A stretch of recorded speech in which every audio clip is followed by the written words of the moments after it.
and welcome to another episode of Dallas Watch. I'm Warren Johnson, and we continue on discussing the primary elections coming up on March 3rd, and of course early voting is going to happen a few weeks before that. I'll cover that in some later episodes to prep you on that as we work our way down the list, down the food chain of elections and the primary. And of course, we're covering the Republican primary is what we're covering here most, really almost exclusively. And by the way, when I talk about some links, you look to the left of your screen, those should pop up, and you can write that down or always go back and review it and pick it up and get more information there. And that's a good idea because we're gonna refer to that. I think, in fact, we're gonna put one up now. This is the one for the state of Texas. It's the Secretary of State, sos.state.tx.us/elections. Keep that handy. I want you referring to that all the time. You ought to be going to that almost every day to study. There's so many elected officials, you cannot study all of them in a night or a day. You're going to have to continue to refer to that and take notes. I mean, it's really important. I'm serious. It is really important that you investigate and get to know and do your due diligence before you cast that very valuable vote.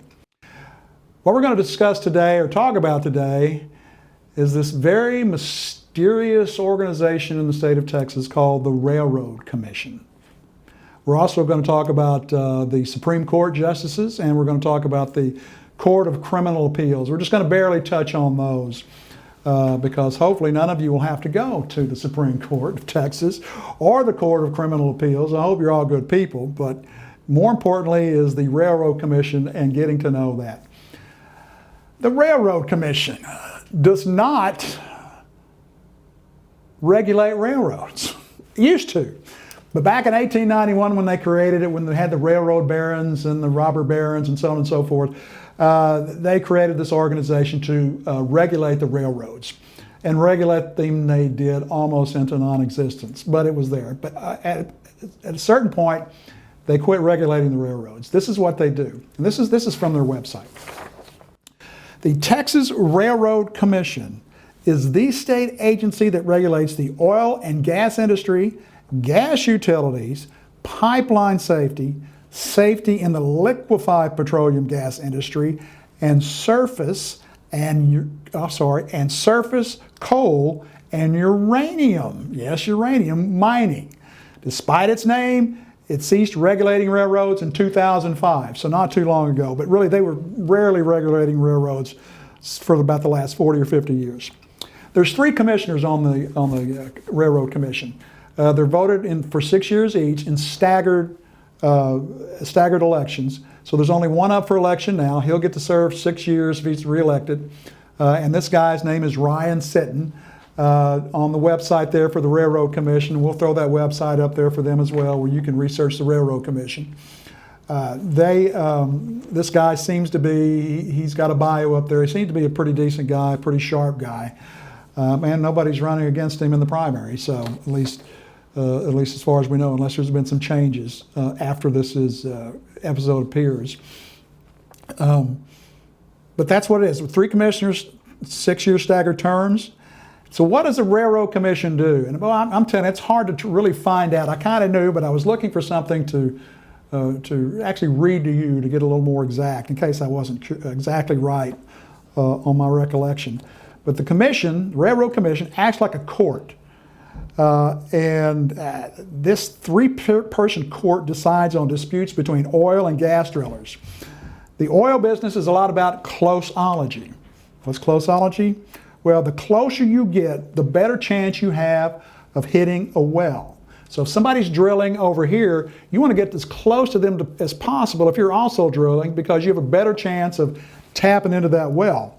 And there's a point where it's just too close. So one of the commission's jobs is to decide whether a driller is getting too close to someone else's well. All right, now you may not be in the oil business, but you buy gas and you buy utilities, so it's going to affect you somehow. Pipeline inspections are also part of the Railroad Commission. Other issues like, remember the earthquakes we were having in North Texas? Irving was having earthquakes and they were blaming it all on the fracking. Well, the Railroad Commission got involved in investigating that. But remember, and was put out here on this website, when you're voting for a commissioner, you may be voting for a future candidate for governor, lieutenant governor, or attorney general. Commissioners often seek higher office later in their careers. So be aware of that. And let me tell you a little side note here. About 15 years ago, I was obliquely involved in the oil business. I was working for a company out of Abilene in the oil and gas accounting software business. And as I was trying to get more involved or studious or find out more about the oil industry in general, I went to a library in Abilene where I was living at the time and checked out a book on the history of the oil industry in Texas and how the Railroad Commission got its start involved in oil. But it goes back to John D. Rockefeller. I'm sure you remember some of him, and he was the first oil baron. He had a monopoly on all the oil business, and that monopoly was eventually broken up by order of the government. But the guy, he was giving good quality product at a cheap price, but he had to break it up. And it was broken up state by state. In Texas, they took him to court and to break up his monopoly, and he ended up having to pay a fine so large. I can't believe this. There's a picture of a state office in the state capitol, and there's literally a mound of money, not just dollar, probably $100, I don't know, but a mound of paper money, waist high, maybe 4 or 5 feet wide, with certain government officials and probably elected representatives standing behind it like, look what we got for you, look what we got for Texas. We got a pound of money, or not a pound, we got a mound of money from John D. Rockefeller, and now we've broken up all the oil industry, and now you're paying more for your oil. So that's my little side note there. History is a fascinating and wonderful thing. Now we're going to cover here the Supreme Court, the Texas Supreme Court. Unlike the U.S. Supreme Court, where these justices are appointed up there for the U.S. Supreme Court, they have to run for election here in Texas. Is that a good thing or a bad thing? I don't know. If you're running for election as a justice, are you doing what the people want, or are you doing what the law says? It can go either way. The members of the Supreme Court, there are, I believe, 9 of them, and they also are elected, so there's 3 to 6 year terms. There are 3 up for election this time. They've been in staggered terms. There's place 1, place 7, and place 8. Now these guys, even though there's 9 places, they run statewide, so you'll be able to vote for all 3 of them.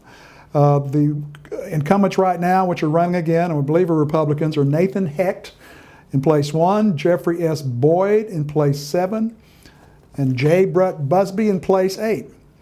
That's another place, again, we're putting that website up here on this video at the end of it to the Secretary of State's website, where you can go in and find out more about each one of these candidates. And I really want you to do that. It's important that you do your due diligence. And here we come to the last set of justices or offices that we're going to discuss in this episode. And that is, there's also 3 members of the Court of Criminal Appeals. So you can imagine, I guess, if you get convicted in the state court of a crime and you don't like it, then you get to go to the Court of Criminal Appeals. I think that's how it works. Again, 3 people are running for that. There's 3 offices open up, again, 6 year terms. Burt Richardson is running in place 3, Kevin Urey in place 4, and David Newell in place 9. And that's really all the information I got on those guys right now. So let's stand by for the next episode. We're going to cover another interesting state organization. That's going to be the State Board of Education.